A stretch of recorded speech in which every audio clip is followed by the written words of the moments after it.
નમસ્કાર વિદ્યાર્થી મિત્રો, welcome to YouTube channel Ramesh Gaila. ખૂબ સરસ મજાની વિડીયો સિરીઝ જેમાં આપણે જામનગર મ્યુનિસિપલ કોર્પોરેશન એક્ઝામિનેશનના પ્રશ્ન પેપરની ચર્ચા કરી રહ્યા છીએ. આ અગાઉ આપણે પાર્ટ 1માં ઓલરેડી 20 પ્રશ્નો જોયા, ત્યાર પછી પાર્ટ 2માં આપણે આગળ જોઈએ. ખૂબ સરસ મજાનો પ્રતિસાદ વિદ્યાર્થી મિત્રો મળે છે. સરસ મજાનો વિડીયો જુઓ, આવા જ પ્રશ્નો પૂછાય, આ જ રીતે પ્રશ્ન પૂછાય. ગુજરાત ગૌણ સેવા પસંદગીની પરીક્ષા હોય તો પણ આ જ રીતે પ્રશ્ન પૂછી શકે.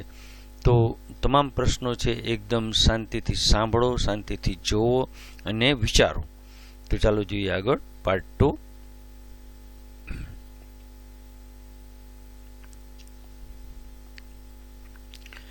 યોગ કર્મેષુ કૌશલમ આ શ્લોક નીચેનામાંથી કયા ગ્રંથમાં છે?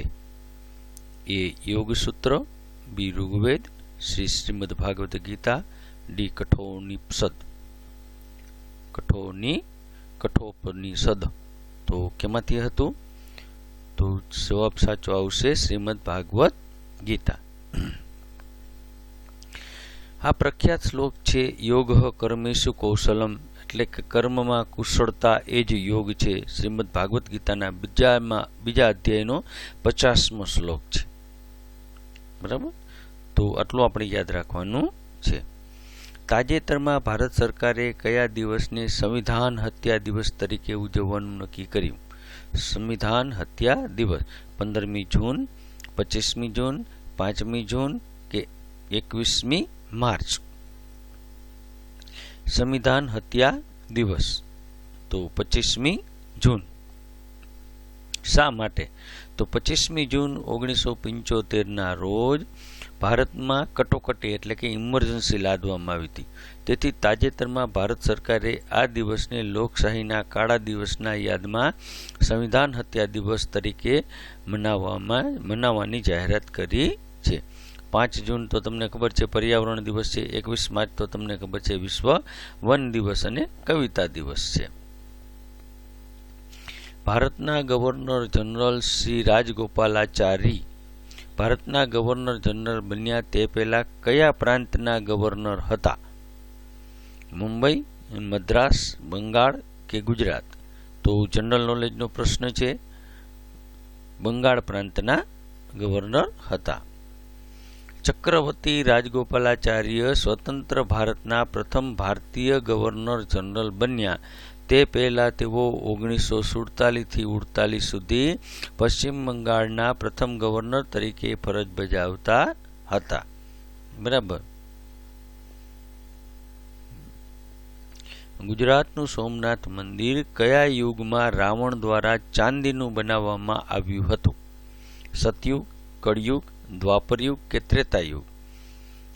ગુજરાતનું સોમનાથ મંદિર કયા યુગમાં રાવણ દ્વારા ચાંદીનું બનાવવામાં આવ્યું હતું?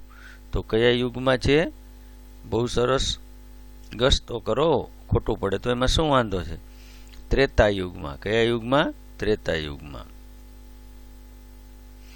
તો પૌરાણિક કથા અનુસાર સોમનાથ મંદિર સતયુગમાં સોમરાજ એટલે કે ચંદ્ર દ્વારા સોનાનું, ત્રેતાયુગમાં રાવણ દ્વારા ચાંદીનું અને દ્વાપર યુગમાં ભગવાન કૃષ્ણ દ્વારા લાકડાનું અને કળયુગમાં ભીમદેવ દ્વારા પથ્થરનું બનાવવામાં આવ્યું હતું. આટલું બધું યાદ રાખવાનું છે. સતયુગમાં સોનાનું સોમરાજ દ્વારા એટલે ચંદ્ર દ્વારા, ત્રેતાયુગમાં રાવણ દ્વારા ચાંદીનું, દ્વાપર યુગમાં કૃષ્ણ દ્વારા લાકડાનું અને કળયુગમાં ભીમદેવ દ્વારા પથ્થરનું. તો આ પૌરાણિક કથા અનુસાર આ જવાબ છે. ભારતમાં ઈસવીસન 1857ના સ્વાતંત્ર્ય સંગ્રામ સાથે સંકળાયેલા હમીર ખાન, કેપ્ટન બકલ ગુજરાતના કયા સ્થળના છે? હમીર ખાન દેવગઢ બારિયા, દાહોદ, ખાનપુર કે ખેડા? ખાનપુરના. ક્યાંના છે? ખાનપુરના. તો 1857ના વિપ્લવમાં મહીકાંઠા, પંચમહાલ અને ખેડા વિસ્તારનો મોટો બળવો થયો હતો, જેમાં ખાનપુરના ઠાકોર જીવાભાઈ અને હમીર ખાન, જેમને કેપ્ટન બકલ તરીકે ઓળખવામાં આવતા, તેઓ ક્રાંતિકારીઓ સામેલ હતા.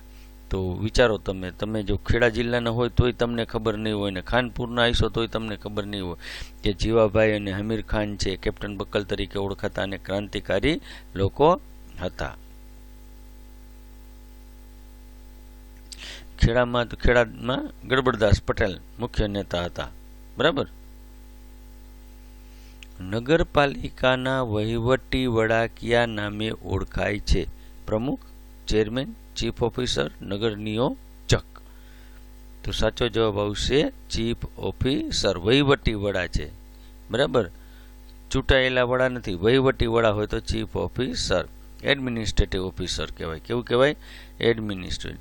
પ્રમુખ છે એ રાજકીય પ્રતિનિધિ હોય, ચેરમેન છે એ સમિતિના ચેરમેન હોય, અને નગર નિયોજક એ ટાઉન પ્લાનિંગના વડા હોય. ભારતીય બંધારણ મુજબ સંસદ સભ્ય બનવા માટેની લાયકાત પૈકીની નીચેનામાંથી કઈ સાચી છે? ભારતનો નાગરિક ફક્ત 25 વર્ષની ઉંમર હોવી જોઈએ, ભારતના નાગરિક 25 વર્ષ કરતાં વધુ ન હોવી જોઈએ, ભારતનો નાગરિક 35 વર્ષ કરતાં ઓછી ન હોવી જોઈએ, ભારતનો નાગરિક એને 25 વર્ષ કરતાં ઓછી ન હોવી જોઈએ. તો સાચો જવાબ આવે ભારતના નાગરિક હોવા જોઈએ, 25 વર્ષ કરતાં ઓછી ઉંમર ન હોવી જોઈએ. તો ભારતીય બંધારણ કલમ નંબર 84 મુજબ લોકસભા એટલે કે સંસદના સભ્ય બનવા માટે વ્યક્તિ ભારતનો નાગરિક હોવો જોઈએ અને તેની ઉંમર ઓછામાં ઓછી 25 વર્ષ હોવી જોઈએ. 35 વર્ષ કરતાં ઉંમર હોય. 35 વર્ષની ઉંમર છે ને રાષ્ટ્રપતિ કે રાજ્યપાલ બનવા માટે છે, સંસદ સભ્ય બનવા માટે નથી. ભારતમાં 29.7% સાથે સૌથી વધુ પ્રમાણ ધરાવતી કયા પ્રકારની સોઇલ છે? માટી કયા પ્રકારની છે સૌથી વધારે પ્રમાણમાં? Red soil, black soil, alluvial soil કે લેટેરાઇટ સોઇલ? તો કયા પ્રકારની ભારતમાં માટી છે? તો એ આવે કાંપની જમીન, એલ્યુવિયલ સોઇલ કહેવાય. કેવું કહેવાય? એલ્યુવિયલ સોઇલ. ભારતમાં સૌથી વધુ વિસ્તારમાં એલ્યુવિયલ સોઇલ એટલે કાંપની જમીન ફેલાયેલી છે. તે ઉત્તર ભારતના મેદાનો, નદીઓના મુખ ત્રિકોણ પ્રદેશમાં જોવા મળે છે. તે ખેતી માટે ખૂબ જ ફળદ્રુપ, સૌથી ફળદ્રુપ હોય છે. ભારતીય કૃષિ અનુસંધાન પરિષદ મુજબ દેશના 40% કરતાં વધુ વિસ્તારો છે, પરંતુ આપણે વિકલ્પમાં સૌથી વધુ પ્રમાણ ધરાવતું આપ્યું હતું એટલા માટે 29.7 આપેલ છે. તો રેડ સોઇલ ક્યાં હોય? તો રાતી જમીન કહેવાય. આશરે કેટલા ટકા છે? 18 થી 19% છે. બ્લેક સોઇલ એટલે કાળી જમીન કહેવાય, જે 15% છે. લેટેરાઇટ સોઇલ એટલે જમીનનું પ્રમાણ આનાથી ઘણું ઓછું છે, 4 થી 5% છે. ભૌગોલિક માહિતીઓ દર્શાવતા નકશામાં પીળા રંગ દ્વારા શું દર્શાવવામાં આવે છે? રેલમાર્ગ, વનસ્પતિ, જળ સ્વરૂપો કે ખેતી? હવે ઘણી વખત નકશામાં આપણે પીળું જોયું હોય, સીમાંકન કરેલું, પણ ક્યારે વિચાર્યું હોય નહીં. તો સાચો જવાબ આવે ખેતી. તો નકશાશાસ્ત્ર એટલે કે એને શું કહેવાય? કાર્ટોગ્રાફી કહેવાય. કેવું કહેવાય? કાર્ટોગ્રાફી મુજબ ટોપોગ્રાફિકલ નકશામાં ખેતીલાયક જમીન એટલે કે કલ્ટિવેટિવ જે લેન્ડ છે એને પીળા રંગથી દર્શાવવામાં આવે. તો જે કલ્ટિવેટિવ લેન્ડ હોય એને પીળા રંગથી એને અંકિત કરતા હોય. રેલમાર્ગ હોય તો મોટાભાગે લાલ અને કાળા રંગથી લાઈન બતાવતા હોય. વનસ્પતિ હોય અને જંગલ હોય તો ગ્રીન રંગથી હોય. અને જળ સ્વરૂપો હોય, નદી, તળાવ કે દરિયો હોય તો વાદળી સ્વરૂપે, વાદળી લાઈન હોય. તો આ પણ બધા યાદ રાખજો, જેથી કરી અને આપણને ખ્યાલ આવે. નીચેનામાંથી પેટ્રોલિયમ નિકાસકાર દેશોનું સંગઠન કયું છે? પેટા, ઓપેક, પેરી કે પેપકેક? તો પેટ્રોલિયમ નિકાસકાર દેશોનું સંગઠન હોય, જેમ બ્રિક્સ હોય ને નાટો હોય ને આ રીતે, તો એને કહેવાય ઓપેક. કેવું કહેવાય? ઓપેક. ઓપેકનું પૂરું નામ થાય organisation of petroleum exporting country, કે વિશ્વના જે પેટ્રોલિયમનું નિકાસ કરતા દેશો હોય એનું જે સંગઠન હોય તો એને કહેવાય ઓપેક. પેટા છે એ શું છે? તો પ્રાણીઓના અધિકાર માટે કામ કરતી સંસ્થા છે. પેરિસ એ શું? કોઈ આંતરરાષ્ટ્રીય કોઈ નામ નથી. પેબકોક શું છે? તો કમ્પ્યુટર જગતનો એક શબ્દ છે. Problem existing between the chair and keyboard. બરાબર, તો આ એક શબ્દ છે ખાલી. કિરાત કન્યા તરીકે ઓળખાતી કઈ ગુજરાતની નદી? આવી નદી જોઈ તમે ક્યારેય? સાંભળ્યું નામ કિરાત કન્યા? ગુજરાતની નદી છે. નર્મદા, સાબરમતી, હાથમતી કે ગોમતી? આપો જોઈ જવાબ. તો સાચો જવાબ આવશે હાથમતી. બરાબર. સાહિત્ય અને સ્થાનિક લોકકથાઓમાં ગુજરાતની હાથમતી નદીને કવિઓ દ્વારા કિરાત કન્યા તરીકે ઓળખવામાં આવે છે. નર્મદાને મેકલ કન્યા કહેવાય અથવા તો રેવા કહેવાય. શું કહેવાય? રેવા. સાબરમતીને શું કહીએ? કિરાત કન્યા કોઈ સાથે જોડાયેલી નથી. ગોમતીને ડાકોર અને દ્વારકા સાથે જોડાયેલી નદી છે. હેમચંદ્રાચાર્ય દ્વારા ગુજરાતના કયા શહેરની ધરતી પરના સ્વસ્તિક સાથે સરખાવેલ છે? ગુજરાતના કયા શહેરને ધરતી પરના સ્વસ્તિક સાથે સરખાવેલ છે હેમચંદ્રાચાર્યજીએ? અમરેલી, અમદાવાદ, પાલનપુર કે પાટણ? બહુ પ્રશ્નો, ઇન્ટેલિજન્ટ પ્રશ્નો મૂક્યા છે અને ખૂબ વાંચ્યું હોય ત્યારે જ આવા પ્રશ્ન આપણને આવડતા હોય. પણ આવા પ્રશ્નો જ્યારે તમે કરો ત્યારે ઘણા બધા પ્રશ્નો આપણને એકસાથે આવડી જાય. તમે જોજો, માર્ક કરજો કે પાટણ છે. કયું છે? પાટણ. તો કવિ કાલ સર્વજ્ઞ શ્રી હેમચંદ્રાચાર્યજીએ ગુજરાતની તત્કાલીન રાજધાની અણહિલવાડ પાટણની ભવ્યતા અને સમૃદ્ધિનું વર્ણન કરતા તેને ધરતી પરનું તિલક અથવા તો સ્વસ્તિક એવું પવિત્ર નામ આપ્યું હતું. બરાબર, પાટણને. બીજા વિકલ્પ શું છે? તો અમરેલી એ સમયે રાજધાનીનું કેન્દ્ર હતું નહીં. બરાબર. અમદાવાદ એ સમયે 12મી સદીમાં કાંઈ હતું નહીં. પાલનપુર તો નવાબનું શહેર હતું. બરાબર. પણ હેમચંદ્રાચાર્યની મુખ્ય ભૂમિ કઈ હતી? પાટણ હતી. મૂનવોક આ અંગ્રેજી પુસ્તકના લેખક કોણ છે? હવે આ તો શેનું આવડે આપણને? આવડે પણ ક્યાંક વાંચ્યું હોય તો 100% આવડી જાય. મૂનવોક તો ઇંગ્લિશ જે બુક્સ છે અને એના લેખક કોણ હતા? નીલ આર્મસ્ટ્રોંગ, માઇકલ જેક્સન, મેકગ્રીમ ગોર્કી અને શેક્સપિયર. તો આપણે યાદ રાખવાનું છે મૂનવોક, ચંદ્ર પરની ચાલ. તો માઇકલ જેક્સન. કોણ હતું? Michael Jackson. Michael Jackson. Moonwalk એ 1988માં પ્રકાશિત થયેલી પ્રખ્યાત અમેરિકન પોપ સિંગર અને ડાન્સર માઇકલ જેક્સનની આત્મકથા છે, ઓટોબાયોગ્રાફી છે. મૂનવોક એ પ્રખ્યાત ડાન્સની સ્ટાઇલ હતી, એટલે એના ઉપરથી આખી બુક્સ બહાર પડી અને એને કહેવાય મૂનવોક. Michael Jackson. હવે તો યાદ રહી મૂન અને માઇકલ.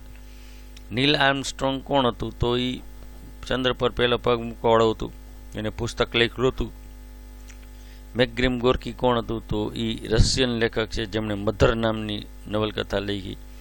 શેક્સપિયર છે એ ઇંગ્લિશ નાટ્યકાર હતા. બરાબર. બલ્બમાં વપરાતી ટંગસ્ટન ધાતુની સંજ્ઞા કઈ? TI, ટીએ, W, Y? ટંગસ્ટન બહુ જનરલ નોલેજનો પ્રશ્ન છે. તો ટંગસ્ટન ધાતુની સંખ્યા આવે ડબલ્યુ. બરાબર. તમને ટંગસ્ટન હોય તો ટી હોય તો ટીઆઈ લખી નાખીએ આપણે, પણ હકીકતમાં થાય ડબલ્યુ. તો રસાયણ વિજ્ઞાન એટલે કે કેમેસ્ટ્રીમાં ટંગસ્ટન ધાતુને વાય સંજ્ઞા તરીકે ઓળખવું, કારણ કે જૂના જર્મન નામ શું હતું એનું? વુલ્ફામ પરથી લેવામાં આવ્યું હતું. જૂના જર્મન નામ વુલ્ફામ પરથી આ ડબલ્યુ લેવામાં આવેલો હતો અને એને ટંગસ્ટન આપ્યું હતું નામ. બરાબર. ટીઆઈ એટલે ટાઇટેનિયમ કહેવાય, ટીએ એટલે ટેનલેલમ કહેવાય અને વાય એટલે ઇટ્રિયમની સંજ્ઞા છે. ઓકે. નીચેનામાંથી ભારત સરકારની કઈ સંસ્થા માહિતી અધિકાર નિયમન 2005 સાથે સંબંધિત છે? કેન્દ્રીય સૂચના આયોગ, રાષ્ટ્રીય માનવ અધિકાર આયોગ, રાષ્ટ્રીય જનસંખ્યા આયોગ કે કેન્દ્રીય સતર્કતા આયોગ? તો અહીં આપણને ઓપ્શન પણ જોઈ લીધો છે, કેન્દ્રીય સૂચના આયોગ. કોણ છે? કેન્દ્રીય સૂચના આયોગ. તો માહિતી અધિકાર નિયમન એટલે કે રાઇટ ટુ ઇન્ફોર્મેશન એક્ટ 2005 નું અસરકારક અમલીકરણ કરવા માટે સેન્ટ્રલ ઇન્ફોર્મેશન કમિશન એટલે કે CIC ની રચના કરવામાં આવી છે.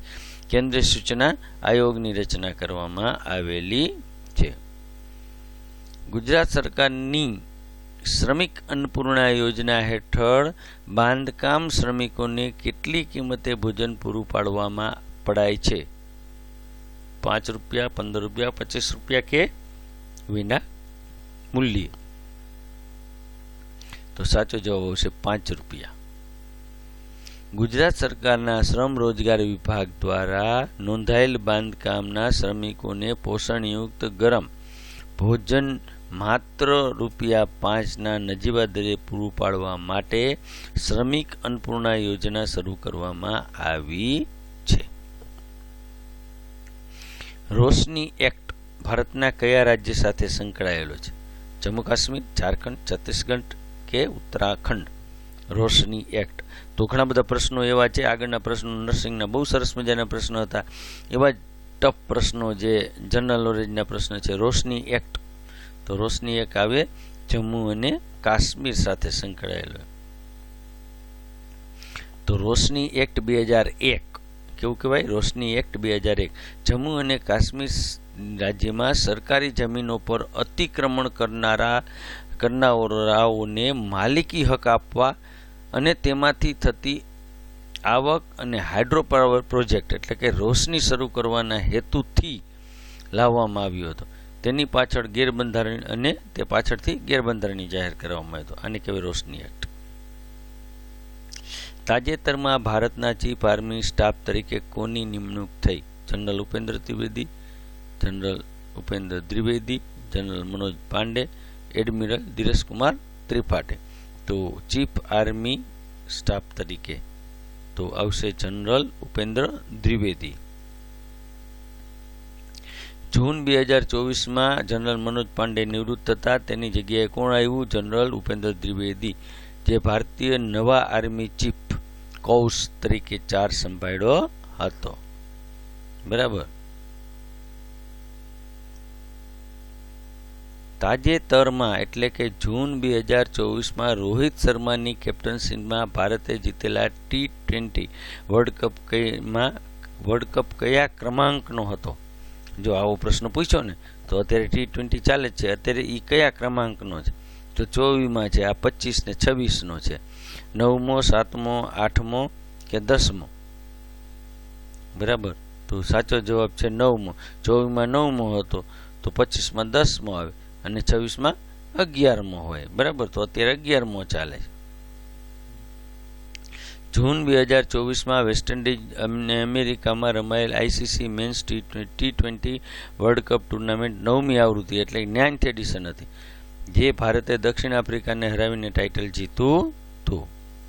બરાબર. વર્લ્ડ કપ છે, આ નહીં, IPL નહીં, વર્લ્ડ કપની વાત કરું છું. 7મો વર્લ્ડ કપ છે એ 2021માં રમાણો હતો. બરાબર. 8મો છે એ 2022માં હતો અને 10મો છે એ હવે 2026માં રમાશે. સાંભળજો, 10મો હવે રમાશે, એ 10મો રમાશે. કદાચ આપણી પરીક્ષા વખતે 10મો વર્લ્ડ કપ ચાલુ હોય. તો મિત્રો આવા જ પ્રશ્નો ખૂબ સુંદર સરસ મજાની આપણે જે ચર્ચા કરીએ, ધીમે ધીમે ચર્ચા કરીએ, તમને આવડી જાય એવી ચર્ચા કરીએ. અને બધા જ પ્રશ્નો આપણી માસ્ટરમાઇન્ડ એજી એપમાં છે. તો આજે જ ડાઉનલોડ કરો માસ્ટરમાઇન્ડ એજી એપ. તમામ પ્રકારના જૂના પ્રશ્નો તમને મળી રહેશે. ANM MPHWના તમામ પુસ્તકો મળી રહેશે. ANM, GNM, BSc, PB, BSc, MSc સહિતના બધા જ પ્રશ્ન પેપરના સોલ્યુશન પણ એમાં મળશે. રોજ ટેસ્ટ લેવામાં આવે છે. આ ટેસ્ટ એવી છે કે દરરોજ ટેસ્ટ નવી જ હશે. તમને એમ થશે કે મારા 5000 આમાં MCQ લખેલા છે તો હું 5000 MCQ કેવી રીતે જનરલ નોલેજના પૂરા, પણ તમે પૂરા નહીં કરી શકો. પાછું ફરીને ખોલશો ત્યારે નવા જ MCQ તમારા માટે આવશે. તો ખૂબ આભાર, ધન્યવાદ. ચોક્કસ લાઈક કરજો, શેર કરજો અને જો આપ ચેનલમાં નવા હોય તો સબસ્ક્રાઈબ કરજો. ખૂબ ધન્યવાદ.